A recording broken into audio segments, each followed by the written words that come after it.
My best guess from the trailer is that it'll be something stupid like Robotnik using Sonic's inherent new electrical powers to generate more powerful robots. There's the section of the trailer where Eggman is studying one of Sonic's electrical spines and he's got it in his lab and stuff. And then later you see his Eggman ship with blue energy instead of red energy. So clearly he's going to be using Sonic as a basis of improving his own robots. Which isn't the worst idea in the world, but I just don't think it's going to be that interesting. Ha-ha! Nailed it! Oh no! Gotta go fast! Oh god! Oh god! Damn it, I seriously broke the chair. Oh no. Oh no. Oh no! Okay. Alright, that works. Oh. Don't worry, little Sonic. Mother's got you.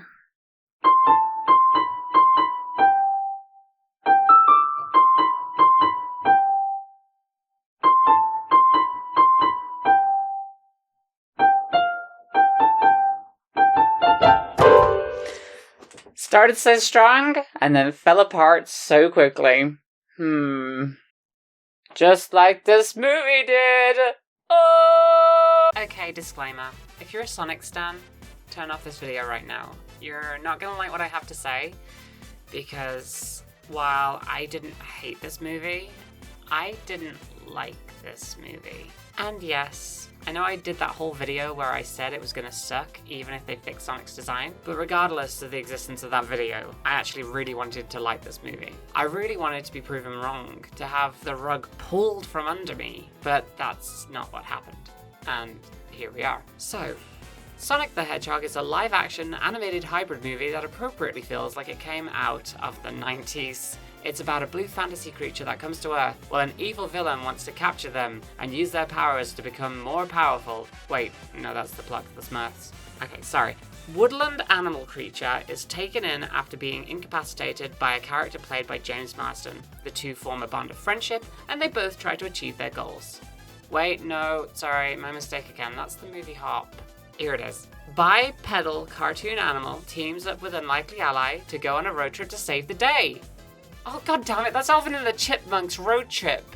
Okay, that last one was a stretch granted. For real though, the film is about the lovable Sonic the Hedgehog. No, oh god, no, not that one. The new improved cute one. Yeah, that's much better. So the film's opening is really strong. We get to see the beautiful fantasy world of Green Hill realized on screen. And honestly, it's breathtaking. There's a baby Sonic, echidnas, a giant talking owl for some reason. But this was it. This was the animated Sonic movie that I personally always dreamed of. Then due to the plot, Sonic leaves that fantastical world and goes to Earth. And things start going downhill. Going down green hills. So Sonic winds up growing up in isolation on Earth, in the aforementioned town of Green Hills. Staying hidden because of his powers. He spies on the local townspeople and watches them through windows, but, you know, not in a creepy stalker way or anything. So I really have to share the idea that having Sonic grow up in the real world adds nothing to the story. Even worse, you don't even get the fish out of water antics typical of these types of tales. Usually, if you have an alien or fantasy creature come to Earth, you get all these silly antics that come with something essentially alien interacting with our world. Think of E.T., Thor, hell, even Wonder Woman did it. While I know it's a trope that's been done time and time again, it at least creates some kind of interesting comic relief if done right. But we don't get that here because Sonic grew up on Earth. And naturally, Sonic growing up in isolation means he's a little crazy and very lonely because Sonic really wants a friend. And subsequently a human family, for some reason. Getting so upset to the point where he throws a tantrum and causes a mega EMP pulse with his inherent electrical powers. The government takes notice, and thinking it's some kind of terror attack, sends Dr. Robotnik to investigate. This is where Jim Carrey enters the film. And he's Jim Carrey being Jim Carrey. He chews the scenery and is incredibly over the top. It's a lot like his heydays of The Mask and Ace Ventura, minus the transphobia. The jokes that you get in the trailer are mostly what you could expect here. There's a dance sequence that goes on for far too long, but if you're into Jim Carrey's slapstick antics, then you'll most likely love it. It's just that none of it really worked for me. And I think the problem is that Jim Carrey isn't really playing Robotnik, he's playing 90s Jim Carrey in Robotnik cosplay. So Sonic has to escape and goes to hide out in the garage of the human character Tom. He's a police officer getting ready to move out to San Francisco, and also one of the people Sonic stalks on a daily. They both do that screamy thing from the trailers, and then Tom shoots Sonic with a trank gun. This causes Sonic to drop his bag of magic teleportation rings. Oh, I forgot to mention, Sonic's rings, the things from the video games, they open portals in this universe, which is actually pretty clever, as it's a reference back to the bonus stages from the original video games. So because Tom's wearing a San Francisco t-shirt, Sonic's rings drop into a portal to San Francisco, and it closes up while he's knocked out. So Sonic has to team up with Tom and go on a road trip to get those rings back, so he can escape to a mushroom kingdom. Sorry, mushroom planet. Which can not only be taken as a jab at Mario, but is also a reference back to Sonic the Hedgehog 3. So long story short, Tom and Sonic learn the power of true friendship. Along the way they go to a bar, have some antics, then finally get to San Francisco to meet up with Tom's girlfriend, who left such a lasting impact on me, I've completely forgotten her name. Actually, can we take a minute and talk about the side characters in this movie? Most of which could have been completely removed from the film entirely, and it would change nothing that happens in the story. For instance, Tom's girlfriend shows up for less than a handful of scenes, and literally does nothing during them. She could be removed from the climax of the film entirely, and it changes nothing about the movie. And it's pretty irking that none of the characters really get an arc except Sonic. There's also a weird amount of product placement, which is super on the nose. We don't even have Olive Garden in the UK, but now I know they have unlimited pasta bowls, which is a thing, I guess. It was incredibly ham-fisted. There was, of course, one thing that made me super glad to watch the film, and that was the newly redesigned Sonic. It was the best decision the studio could have ever made, and I really think it did a lot to put this film in people's good graces. However, it's also a travesty that the same VFX studio that worked on Sonic was shut down before the film even released. This film basically killed the studio, and that sucks because they did a fantastic job. The redesign matches Sonic's character so much more than the realistic depiction ever could. It matches the character's energy incredibly, and the performance that Ben Schwartz puts into the character. Oh yeah, that's another thing I liked. While a lot of people were critical of Ben Schwartz's voice as Sonic, I think he's great in the part. He's an incredibly funny actor, and he brings that energy into the performance, which to me made Sonic bearable. Oh yeah, Sonic was super annoying as a character. The creators actually went in with the intention of making him this kid brother type who's super excited about everything and has so much energy. I guess that makes sense in the universe of this movie, but I was not the biggest fan. That said, the combination of Schwartz's performance and the new VFX does make Sonic come across as incredibly charming at times, so credit where credit is due. Also, I guess the action scenes are okay. They're essentially just rip-offs of the X-Men movies. You know, time essentially coming to a stop while the fast character messes around with stuff. They're done pretty well, and those parts of the films were probably the most visually interesting out of anything it had to offer, but we've seen that kind of thing done before. Also, the climax of the film was super entertaining because it utilized those teleportation rings. So Sonic and Eggman's chase gets to go to super interesting locations all over the world, but only for a few seconds each. It's basically what you saw in the trailer, and it was over in less than a few minutes. Unfortunately, everything around it was a slog to get through, and I really hate to admit it because I was rooting for this movie to be anything other than mediocre. Can I just point out that I nailed this movie's plot in the last video? The whole Dr. Robotnik wanting to catch Sonic to use his powers to improve his tech thing? Yeah. Hire me, Hollywood, because I'm clearly good enough to write a mediocre movie. When the credits finally did roll, they did this hybrid of pixel art from the Sonic games and the movie's characters, like using Jim Carrey's Eggman design in the pixel art, and it was fantastic. It looked great, the credits are amazing,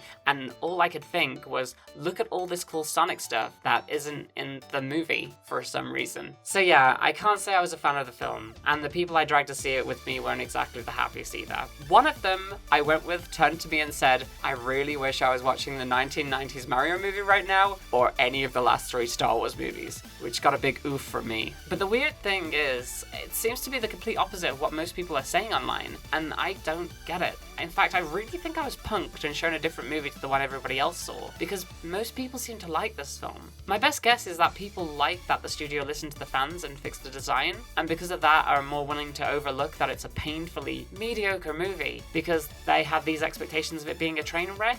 Maybe? It's hard to say. I mean, be honest. If I'd asked you 2 years ago if you wanted to see a movie about Sonic going on a road trip in live action, would you have really said that you were excited for it? Think of it this way. If Sonic the Hedgehog wasn't the main character of this movie, would you even care? My guess for both of those answers is no. And you'd probably write this off as another bland animation / live action hybrid flick. And I know what you're gonna say. This is a kids movie. And yes, you're right. It's a kids movie.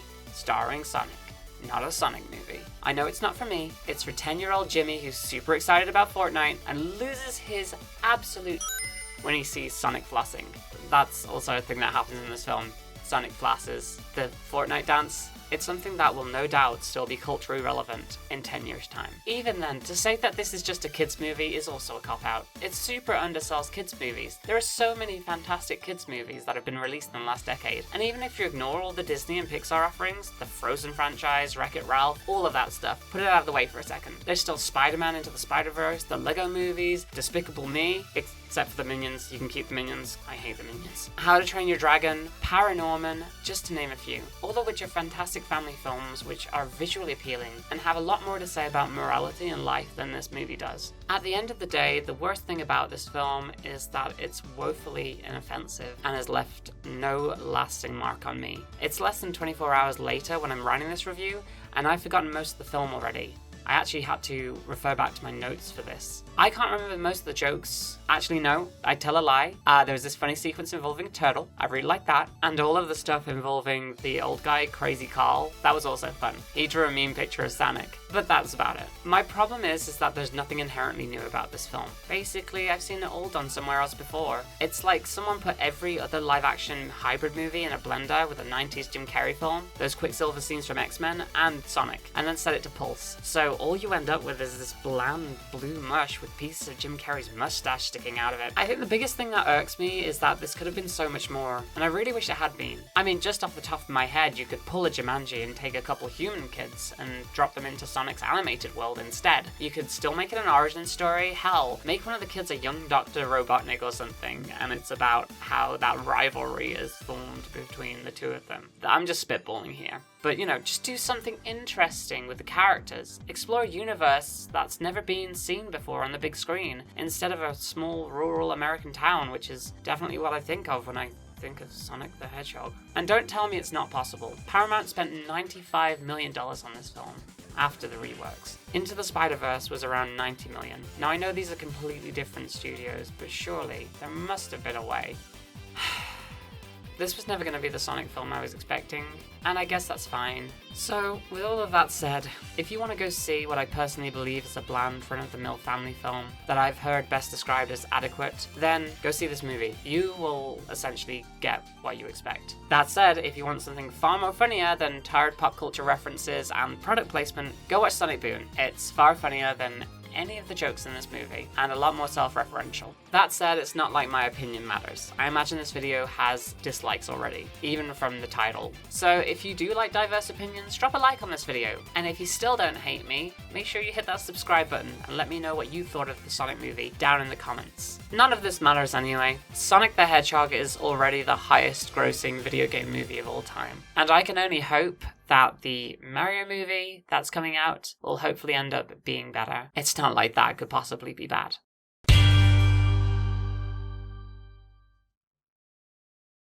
Thanks so much for watching, adventurers. As always, make sure you pop a like on this video and, you know, do the comment thing down in the comments section. I'd love to know what you thought of the Sonic movie. For those of you who still aren't subscribed, hit that sub button. But that's it for now. I will hopefully have a new video out on Pokemon Day about Pokemon, which coincidentally is the same day as my birthday. So if it's not up on the channel, you can come and shout at me on Twitch, because I'm sure I'll be streaming my birthday stuff.